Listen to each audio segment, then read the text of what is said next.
বাড়ি নিয়ে যাওয়ার চেষ্টা করব বলি ইনশাআল্লাহ। আসুন এবার আলোচনার শুরুতেই সেই মহান রব্বুল আলামিন যিনি আমাদেরকে ঈমানের মতো নিয়ামত দান করেছেন, যে ঈমান ডোনাল্ড ট্রাম্পকেও আল্লাহ দেয় নাই, যে ঈমান নরেন্দ্র মোদীকে আল্লাহ দেয় নাই, যে ঈমান অং সান সূচিকে আল্লাহ দেয় নাই, এই ঈমান আমাদেরকে দিছে। আর ঈমান যার আছে তার চেয়ে বড় লোক ডোনাল্ড ট্রাম্প হইতে পারে না, তার চেয়ে বড় লোক এই নরেন্দ্র মোদী হইতে পারে না, তার চেয়ে বড় লোক শেখ হাসিনা হইতে পারে না, তার চেয়ে বড় লোক ডক্টর ইউনূস হইতে পারে না। ঈমান যার আছে তার চেয়ে বড় পৃথিবীতে আর কেউ নাই। তাহলে মানুষের মধ্যে যার ঈমান আছে সেই মানুষের ভিতরে সবচেয়ে দামি, সবচেয়ে বড়। তাহলে দেখেন ঈমান যার আছে, নবী বলেন এই মানুষটার জন্য এই দুনিয়ার চাইতে আর 10 গুণ বড় জান্নাতের ব্যবস্থা আল্লাহ করে রাখছে। তাহলে 10 গুণ বড় দুনিয়া। আচ্ছা, এই পৃথিবীর যত বড় লোকই হোক, গোটা দুনিয়াটাই তার, এমন কোন বড় লোক আছে না? দেখা গেছে 5 কাটা আপনার, পরের 5 কাটা আরেকজনের, পরের 10 কাটা আরেকজনের, এরকম। কিন্তু পুরা বাংলাদেশটাই একজনের, অথবা পুরা বগুড়া জেলাটাই একজনের, এমন কোন বড় লোক কি পৃথিবীতে আছে দেখছেন? যে পুরা জেলা একজনের, পুরা থানা না, বড় পুরা ইউনিয়ন না, বরং এক একজনের এক এক জায়গার এক একজন মালিক। কথা ঠিক না বেঠিক? আর আল্লাহ বলেন বান্দারে ঈমানটা নিয়ে যদি কবরে আসতে পারো তাহলে তোমার জন্য এই দুনিয়ার চাইতে 10 গুণ বড় এক একজনের জন্য জান্নাত। যার সবচেয়ে কম ঈমান থাকবে, যার দুনিয়াতে সবচেয়ে কম ঈমান, মানে এরপর ঈমান নাই, এর সবচেয়ে কম ঈমান তার জন্য আল্লাহ রাখবেন এই দুনিয়ার চেয়ে কয় গুণ বড় জান্নাত? 10 গুণ। এক রাওয়ায়াতে আসছে এই দুনিয়ার 10 দুনিয়ার সমান, আরেক রাওয়ায়াতে আসছে হাদিসে যে এই দুনিয়ার চাইতে আরো 10 গুণ বড়। তাহলে আমরা আল্লাহর কাছে বেশি দেই আশা করি, কম আশা করি। তাহলে আল্লাহ যেমন বড় উনি দিবেনও তেমন বড়। এই জন্য দোয়া করার সময় আমার মা আমার আল্লাহ করে দেখ, মানে অনেক সময় ছোট দোয়া করে, আমি বলছি মা তুমি যখন আমার দোয়া করবা, ছোট দোয়া না, তুমি দোয়া করবা আল্লাহ যেন হাজার হাজার কোটি টাকার মালিক বানাতে, কি এর 2 4 5 টাকা, তাহলে কি হবে? আমি যত টাকা হবে তত দান করে যাবো, তত বেশি বেশি দিনের খেদমত করে যাবো। মা তুমি আমার দোয়া করো, বেশি বড় বড় দোয়া করবা, কারণ আল্লাহ রাব্বুল আলামিন বড়। নবী কই আমার উম্মতেরা তোমরা তো জান্নাত আল্লাহর কাছে চাইবাই, তবে কোন জান্নাত চাইবা জানো? তো আমি থাকবো জান্নাতুল ফেরদাউসে। আর জান্নাতের মধ্যে সবচেয়ে বড় জান্নাত হলো জান্নাতুল ফেরদাউস। তোমরা যখন দোয়া করবা, হাদিস শরীফ, তখন নবী বলেন তোমরা দোয়া করবা আল্লাহ আমাকে আপনি জান্নাতুল ফেরদাউস দান করেন। আল্লাহ শুধু জান্নাত না, আল্লাহ আমার মা বাবার কবর, আমার মা বাবাকে আল্লাহ আপনি জান্নাতুল ফেরদাউস দান করেন। তাহলে জান্নাত যখন আমরা আল্লাহর কাছে চাইবো সবচেয়ে বড়টা চাইবো, কারণ আল্লাহ যেমন বড় আল্লাহর কাছে চাইবো তেমন বড়। দেখেন রাত গভীর হয়ে যাচ্ছে, রাত কি হয়ে যাচ্ছে? গভীর হয়ে যাচ্ছে। শুনেন, রাত যত গভীর হয়ে যায় তত আল্লাহ রাব্বুল আলামিন আমাদের কাছে আসতে থাকে। জোরে করে সুবহানাল্লাহ। যখন রাত গভীর হয় তখন প্রথম আকাশে আল্লাহ চলে আসে। আল্লাহ এসব বলেন আলামিন মুস্তাগফিরিন ফাআগফিরাল্লাহ, আলামিন মুস্তারজিকিন ফাআরযুকাহু, আলামিন মুবতালান ফাউআফিয়াহু, আলা কাযা হাত্তা ইয়াতলু আল ফাজর। আল্লাহর বান্দা তোর জীবনে কি লাগবে শুধু আমার কাছে চা, আমি আল্লাহ দেওয়ার জন্য রেডি হয়ে গেছি। জোরে করে সুবহানাল্লাহ। অনেক সময় দোয়া কবুল হয় না আমরা দেখি, কিন্তু হালাল খাবারটা যদি হালাল হয়, খাবারটা যদি কি হয়, সুদের টাকা যদি না হয়, ঘুষের টাকা যদি না হয়, মানুষের হক নষ্ট করে যদি টাকাটা না হয়, যদি হালাল ইনকাম হয়, আর কেউ যদি ইমানদার হয়, দোয়া করবে কবুল হবে না এমন তো হতে পারে না। অবশ্যই কবুল হবে।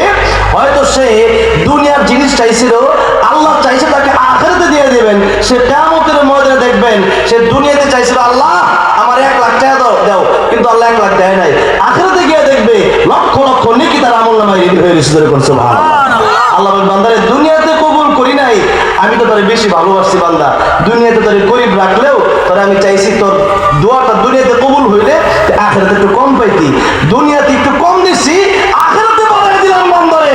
এখন যার জান্নাতে চিরস্থায়ী জান্নাতে, আর কোনোদিন তোর জীবনে কোনো কষ্ট হবে না। জোরে বলুন সুবহানাল্লাহ। তাহলে বলেন এই দুনিয়াতে 1000 বছর কেউ যদি শুধু সুখে থাকে, জীবনে কোনোদিন কোনো অসুখ নাই, কোনো টেনশন পেরেশানি নাই, এমন কোনো মানুষ যদি থাকে, যখন মৃত্যুর সময় প্রথম যন্ত্রণাটা হবে 1 সেকেন্ড, প্রথম সেকেন্ডের যে যন্ত্রণাটা হবে, এরপরে যদি জিজ্ঞাসা করা হয় যে তুমি কি সুখে ছিলে, সে বলবে সুখ কারে বলে, সুখ কারে বলে। যদি গুনাহগার হয় সে বলবে সুখ কারে বলে।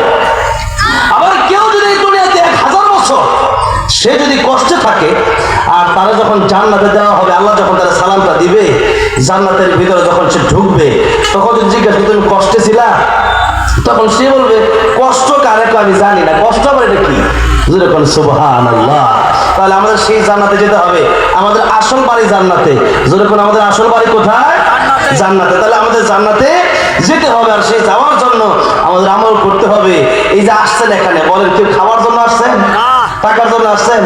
আসছেন কেবলমাত্র আমার আল্লাহর মহব্বতে জান্নাতে যাওয়ার আশায়, কবরের আযাব থেকে মুক্তি পাওয়ার আশায়। জোরে কোন কথা ঠিক না ঠিক? সুতরাং এই আমলটাও আজকে আমাদের উসিলা হতে পারে মাফ হওয়ার। একটু পরে একটা আলোচনা শোনাবো, বুঝবেন। তার আগে একটু জোরে সোরে সকলেই বলেন আলহামদুলিল্লাহ। যে তৌফিকটা আমাদেরকে আল্লাহ দিচ্ছেন, একটু মেহেরবানি করে জবান খুলে, জবান বন্ধ রাখবেন না বাবা। যদি আল্লাহর মহব্বত যদি অন্তরের ভিতরে থাকে, তাহলে জবান দিয়ে এটা প্রকাশ করতে হবে। একজন ঈমান আনছে, তাহলে বলা হলো তুমি পড়ো লা ইলাহা ইল্লাল্লাহ, সে পড়ে না, তাহলে কি সে ঈমানদার হতে পারবে? হতে পারবে। তার অন্তরে যেটা আছে সেটা মুখ দিয়ে প্রকাশ করতে হবে, তাহলে সে ব্যক্তি ঈমানদার হতে পারবে। কথা বলেন ঠিক না ঠিক? সেই জন্য জবান খুলে একটু আওয়াজ দিয়ে বলেন আলহামদুলিল্লাহ। আসুন এবার আমরা আলোচনায় যাই। আলোচনায় যাওয়ার আগে একটু আপনাদের সাথে দুইটা বিষয় মুযাকারা করব, এরপরেই আমি আমার মূল আলোচনায় চলে যাব। সূরাতুল আহজাব আয়াত নাম্বার 41 এবং 42, এই দুইখানা আয়াতে কারিমা থেকে 5টা বিষয় নিয়ে আমি সংক্ষিপ্ত আলোচনা করব। কারণ এক একটা বিষয় নিয়ে আলোচনা করতে গেলে রাত হয়ে যাবে, কিন্তু আলোচনা শেষ হবে না। সেই জন্য এই স্টেজে তো মোটামুটি প্রায় 15 বছর, সেই জন্য আলোচনা তো খালি বিদ্যে অনেক জমা রয়েছে, কোনটা থেকে কোনটা কইতাম। আর আপনারা যেভাবে বসছেন মাশাআল্লাহ, আমার খুব ভালো লাগছে। সব পরিবেশ এক হয় না, কিছু পরিবেশ হয় খালি গিজ গিজ গিজ গিজ আওয়াজের পরিবেশ, বাজারের পরিবেশ। তো বড় মাহফিল হইলেও আলোচনা করে ভালো লাগে না। আবার কিছু পরিবেশ আছে ঘরোয়া পরিবেশ, আলোচনা করা এবং শোনার মতো পরিবেশ। জনগণের চেহারা দেখলে বোঝা যায় আলোচনা শোনার আশা আছে, সেই আলোচনাগুলো করে খুব মজা পাওয়া যায়। জনগণ শুনেও খুব মজা পায়, আলোচক আলোচনা করেও খুব মজা পায়, এবং দেখা গেছে ওই আলোচনাটা ভিতরে গেঁথে যায় এবং আমল করা সহজ হয়। তাহলে আসুন আমরা প্রথমেই একটা হাদিস জেনে নেই। ওই হাদিসটা আপনারা জানেন, কিন্তু অনেকেই মানি না। সেই হাদিসটা হইল আখলিস দীনাকা ইয়াকফিকাল আমালুল কলিল। যেরকম আখলিস দীনাকা ইয়াকফিকাল আমালুল কলিল। আবার বলতে হবে কথাটা, আখলিস দীনাকা ইয়াকফিকাল আমালুল কলিল। কলিল মানে অল্প, কাসীর মানে বেশি, কলিল মানে একটু আর বেশি কেন না। কলিল মানে কি? অল্প। আর কাসীর মানে বেশি, কাসীর বেশি, কলিল মানে অল্প। তা আমল মনে হইল আমাদের যত আমাদের জীবনে যে আমলটা আছে নেক আমল, এই আমলুল কলিল, নবী কয় যদি ইখলাসের সাথে নেক আমল যদি তোমার অল্প হয়, এই আমলটা তোমার জান্নাতে যাওয়ার জন্য যথেষ্ট হয়ে যাবে। যেরকম সুবহানাল্লাহ। আবার আরেকটা আমল হচ্ছে অনেক বেশি। যেমন আরেকটা হাদিসের ভিতরে আল্লাহ নবী বলেছেন 3 ব্যক্তিকে আল্লাহ জাহান্নামে দিবে। কিয়ামতের মধ্যে যখন কায়েম হয়ে যাবে, 3 জন ব্যক্তিকে, 3 গ্রুপকে আল্লাহ জাহান্নামে দিবে। এক নম্বর আল্লাহ শহীদকে ডাকবেন, ও শহীদ এদিকে আসো, তুমি আমার দিনের জন্য কি করছো বলো তো। তখন শহীদ বলবে আল্লাহ তোমার দিনের জন্য আমি শহীদই হইলাম, জীবনে দিয়ে দিলাম। আল্লাহ বলবেন তুমি মিথ্যা বলছো, শহীদ হও নাই আমার জন্য, তুমি শহীদ হইছো, তোমার শহীদ হওয়ার পরে দুনিয়ার মানুষ তোমাকে শহীদ বলে বলে ডাকবে। তোমার তো দুনিয়ার মানুষ শহীদ বইলাই নিচ্ছে, তোমার মনে নিয়ত ছিল, আমি আল্লাহর জন্য শহীদ হবো, এরপরে মানুষ তো শহীদ বলবেই, এটা তো স্বাভাবিক, তাহলে সমস্যা নেই।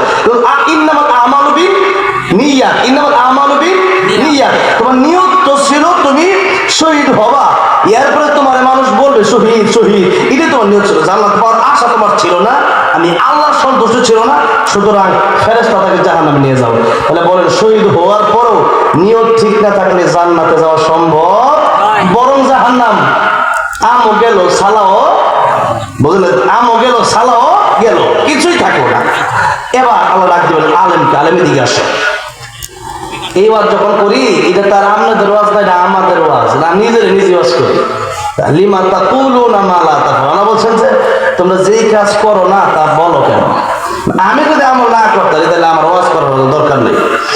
আল্লাহ যেন আগে আমার আমল করার তৌফিক দান করেন, জোরে বলেন আমিন। কষ্ট হইতাছে একটু বুঝাই, আগে ব্যাট তো লওয়া লাগে, ঠিক না?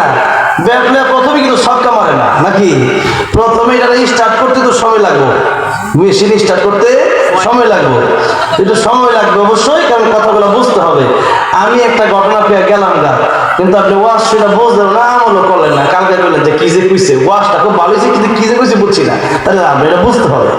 তাহলে একটা কথা যদি মনে থাকে, এটাই আমার জন্য লাভজনক, ফায়দাজনক। কারণ এই মাহফিল থেকে ওইটা আমি আপনি যেতে পারবো কিনা তার কোনো গ্যারান্টি নাই। গত বছরই তো যে ইমরান ভাইদের মাহফিলে যেখানে আসছি, সেখানে আলোচনা করা অবস্থায় একটা লোক মারা গেল। এই আপনাদের গাবতলী ঘটনা, এই ঘটনাটা আমি সারা বাংলাদেশে বলছি, একটা ঘটনা শিক্ষার উদ্দেশ্যে। আপনাদের এলাকায় এসে সেই ঘটনা আবার বলে গেলাম। সেই মাহফিলের সভাপতি সাহেব ভাই ইন্তিকাল করছে, তো তখন তাদের দোয়া করলাম। তো এই যে আমি আপনি উঠে যেতে পারবো না তার কোনো গ্যারান্টি নাই। তাহলে একটু শুনে যান বাবা, যে সময় তো জীবনেও অনেক গেছে, আজকে একটু সময় যাক না। কিন্তু এই সময়টা তো আমার আপনার একটা আয়াত শুনবেন, 100 রাকাত নফল নামাজের সওয়াব হবে। সুবহানাল্লাহ কোন 100 রাকাত নফল নামাজ তো আমরা সারা মাসে পড়তে পারি নফল নামাজ। তাহলে আজকে যদি আর কিয়ামতের মধ্যে ফরজের যার নফল ওজন দেওয়া হবে, ফরজ কম থাকলেও আল্লাহ নফল দিয়ে তারা মাফ করে দিবে, যেরকম সুবহানাল্লাহ। তাহলে আসুন একটু সময় দেন, এটা আমার আপনার জন্য নেকের পাল্লা বাড়ি হচ্ছে এখন যতক্ষণ বসে আছেন। তাহলে এবার আসুন 2 নম্বরে আল্লাহ বলছেন যে আমাদের নিজের ওয়াজ আল্লাহ ডাক দিবেন, কারি সাহেবকে ডাক দিবে, আল্লাহ মুফতিকে ডাক দিবে, শাইখুল হাদিস মাওলানা আলেমকে ডাক দিবে, আলেম এদিকে আসো। তুমি কেন আলেম হয়েছো? আলেম বলবে আল্লাহ তোমার দিনের জন্য আলেম হয়েছিলাম। আল্লাহ বলবেন তুমি মিথ্যা বলছো, তুমি আলেম হয়েছো যাতে করে তোমার মানুষ বড় বক্তা বলে। আল্লাহ এই সমস্ত নিয়ম যদি আমাদের অন্তরে থাকে, আল্লাহ তার আগে জগৎ থেকে আমাদেরকে সরাই দিও, যেরকম আমি সেই তো জাহান্নামে যেতে পারবো না, এটা তো চলতে পারবো না। দুনিয়াতে ওয়াজ করবো, মানুষ বলবে ভালো বক্তা, এরপরে আমি এই ভালো সার্টিফিকেট জাহান্নামে যাওয়া লাগবে, এই ভালোর দাম আমার নাই। ভালো হইতে হইলে আমার ভালো হতে হবে কার কাছে? আল্লাহর কাছে, মানুষের কাছে না। আর আল্লাহর কাছে ভালো হইলে মানুষ এমনি ভালোবাসবে। তাহলে দেখেন আলেমকে আল্লাহ ডাকতে বলছে তুমি মিথ্যে বলছো, তুমি আমার মানুষ তোমার বড় মুফতি বড় আলেম বড় শাইখুল হাদিস বলবে, বলে লাগছে শেষ। এরপর ডাকবেন ও দানবীর দিকে আসো, তুমি কি করছিলে? আল্লাহ দান করছিলাম। আল্লাহ বলবে তুমি দান করছো মানুষকে দেখানোর জন্য, মানুষ তোমাকে বলবে ওর বাবা রে বাবা বিশিষ্ট দানবীর, সে ব্যক্তি অনেক বড় দানবীর। তাহলে এই যে মানুষ বিশিষ্ট দানবীর বলবে, এই কথাই তুমি মানে নিয়ত দান করছো, দানবীর বলা শেষ, এখানে আর কোনো বদলা তুমি পাবা না। সুতরাং ও ফেরেশতাকে জাহান্নামে নিয়ে যাও। তাহলে দেখেন এই যে শহীদ, এত বড় ইবাদত, শহীদ হতে দেরি, যারা শহীদ তাদের জান্নাতে যেতে দেরি হয় না। এই শহীদ আল্লাহ তাকে জাহান্নামে দেবে। আবার আলেম, ইন্নামা ইয়াখশাল্লাহ মিন ইবাদিহিল উলামা, আলেমদের মর্যাদা আল্লাহ বাড়ায় দিচ্ছে। এই আলেমও যাবে জাহান্নামে, কেন? ইখলাস না থাকার কারণে, ভিতরে নিয়ত ঠিক না থাকার কারণে।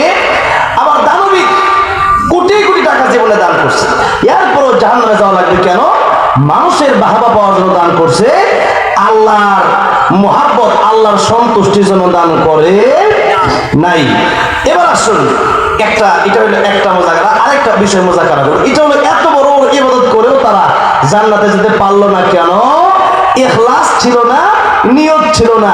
তাই দুইখানা হাদিস একটু আগে বলছিলাম, একটা হাদিস বলছিলাম আখলিস দিনাকা ইয়াকফিকাল আমালুল কলিল, আরেকটা বলছিলাম যে ইন্নামাল আমালু বিনিয়াত। এই দুইটা হাদিসের সমন্বয়ে একটা বিষয় মুজাকারা করলাম, আরেকটা বিষয় মুজাকারা করে সামনে আলোচনায় ঢুকে যাব, কিন্তু মনোযোগ দিয়ে শুনতে হবে। তাহলে দেখেন একটা হলো যে আখলিস দিনাকা ইয়াকফিকাল আমালুল কলিল, অল্প আমল নাজাতের জন্য যথেষ্ট, যদি ইখলাসের সাথে হয়। তাহলে ওই যে শহীদ হইল, আলেম হইল, দানবীর দানকারী হইল, কিন্তু জাহান্নামে গেল কেন? কারণ আখলিস, এই যে বলে ইখলাস, এই ইখলাস ভিতরে নিয়ত সহি শুদ্ধ ছিল না। এবার আসেন আরেকটা হাদিস আপনাদেরকে শোনাবো, এটা হলো দ্বিতীয় মুজাকারা। এই দ্বিতীয় মুজাকারার পরে ইনশাআল্লাহ আমরা আসল আলোচনায় চলে যাব।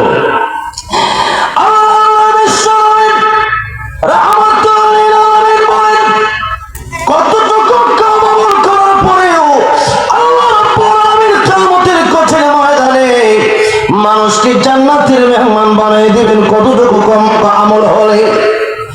আখলিস দিনাকা ইয়াকফিকাল আমালুল কলিল। আবার বলেন আমালুল কলিল, যে অল্প, যে কত অল্প হলেও, কত অল্প আমল নিয়ে মানুষ জান্নাতে যাবে। একটা উপমা, একটা উদাহরণ নবী হাদিস শরীফের ভিতরে বলেছেন, সেই হাদিসটা শুনেন। বিশ্ব নবী রাহমাতুল লিল আলামিন বলেন, দুনিয়াতে একজন মানুষ বড় বিপদে পড়েছে, এমন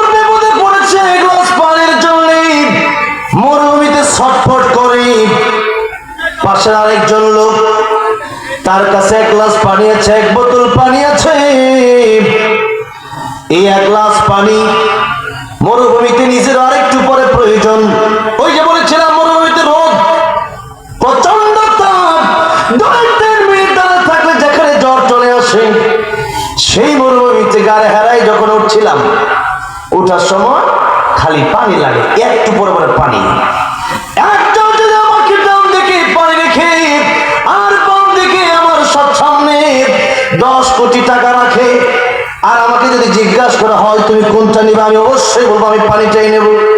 এত জরুরি পানি, সেখানে টাকার কোনো মূল্য, সেখানে পানির এত দাম। সে মরুভূমিতে একজন আল্লাহর ওলি বিপদে পড়েছে পানির জন্য। এক গ্লাস পানি না হলে তার কেমন যেন মৃত্যু অবস্থায়, মৃত্যুর সম্মুখীন হয়ে যাচ্ছে। এমন সময় আরেকজনের কাছে এক গ্লাস পানি আছে অথবা এক বোতল পানি আছে। সে এক গ্লাস পানি নিজেরও প্রয়োজন হতে পারে একটু পরে, কিন্তু যার পানির প্রয়োজন এখনো হয়েছে তার কাছে এক গ্লাস পানিও নাই। লোকটার এক গ্লাস পানি, ওই লোককে দেখে, আল্লাহর ওলিকে দেখে বড় মায়া লেগে গেছে। এক গ্লাস পানি আল্লাহর ওলিকে পান করে দিল। আল্লাহর ওলি পান করে বড় খুশি, আজকের মতো আমি বেঁচে গেলাম মরুভূমিতে পানি পেয়ে। বিশ্ব নবী রাহমাতুল লিল আলামিন বলেন, উম্মতেরা রে, কাল কিয়ামতের কঠিন ময়দানে একজনের জন্য জান্নাত ফয়সালা হয়ে যাবে, আরেকজনের জন্য জাহান্নামের ফয়সালা হয়ে যাবে।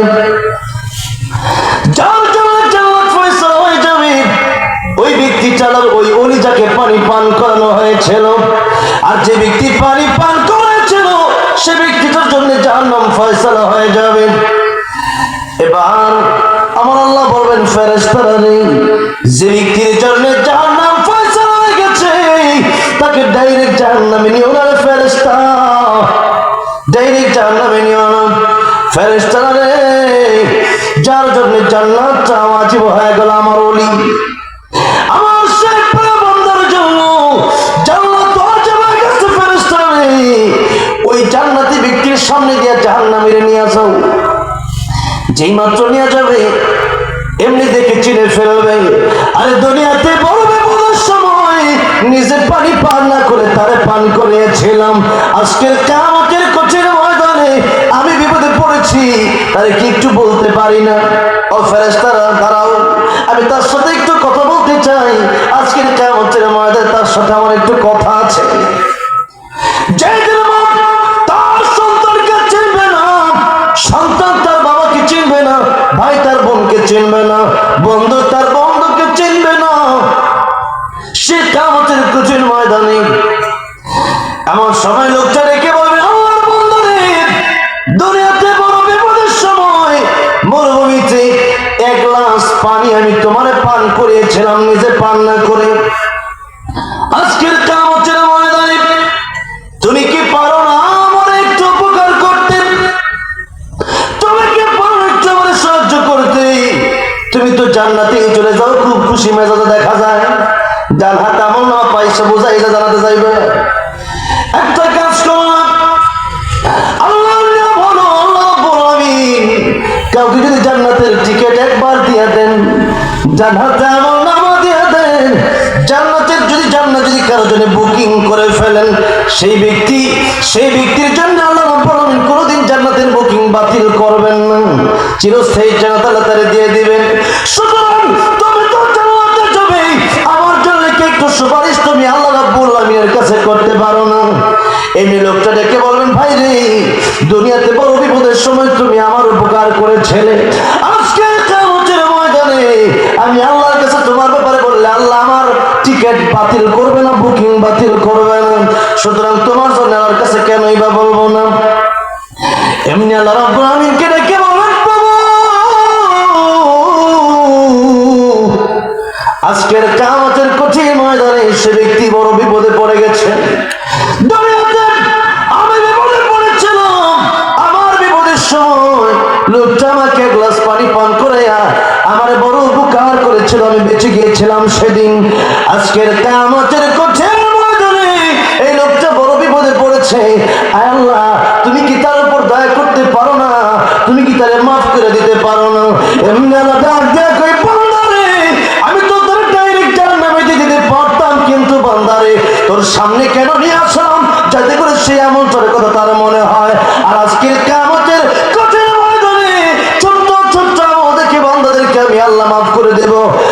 আমি আল্লাহ রহমান, আমি আল্লাহ রহিম, আমি আল্লাহ রাব্বুল আলামিনের দয়াময় কত বেশি রে বান্দা। এই লোকটা চলে চললে ওই দুনিয়াতে তুই বিপদে পড়েছিলি, তোর জন্য একটা গ্লাস পানি নিজে না পান করে তোরে পান করে দিল বান্দারে। তোর জন্য লোকটা যদি এত দয়া এত মায়া, ও বান্দারে আমি আল্লাহর দয়াময় বান্দার যদি কোটি কোটি গুণ বেশি রে বান্দা। যাও রে বান্দা, ওই দুনিয়াতে গ্লাস পানি তোরে পান করানোর কারণে এই ছোট্ট আমলটাকে উৎসাহ করে আজকের কিয়ামতের কঠিন ময়দানে ওই ছোট্ট আমলকে লক্ষ্য করে বান্দারে তোর সাথে আমি আল্লাহ রাব্বুল আলামিন তাকে জান্নাতের মেহমান বানিয়ে দিলাম। যারা আওয়াজ করে বলেন সুবহানাল্লাহ। তাহলে দেখেন ওই যে কিয়ামতের ময়দানে আচ্ছা এক গ্লাস পানি পান করাইছিল, এটা কি অনেক বেশি উপকার করছিল না? মানে যে ব্যক্তি পানিটা পাইছে এক গ্লাস পানি আমার যদি আপনি পান করেন এটা কি অনেক কষ্ট? কয় টাকা লাগে? কল থেকে বুড়ায় খেলে এনে দিবেন যেরকম ঠিক না বেটি, কল টিপা অথবা মোটর থেকে পানিটা খেলে এক গ্লাস পানি আমার দিবেন যেন খান। এতটুকু ভালো কাজ তারা করবে এবং কাজটা হবে ইখলাসের সাথে, কাজটা হবে ইখলাসের সাথে। এখন অনেকেই দেখা গেছে এখানে দান করে 10,000 20,000 30,000, আরেকজন দান করে কত 10 টাকা।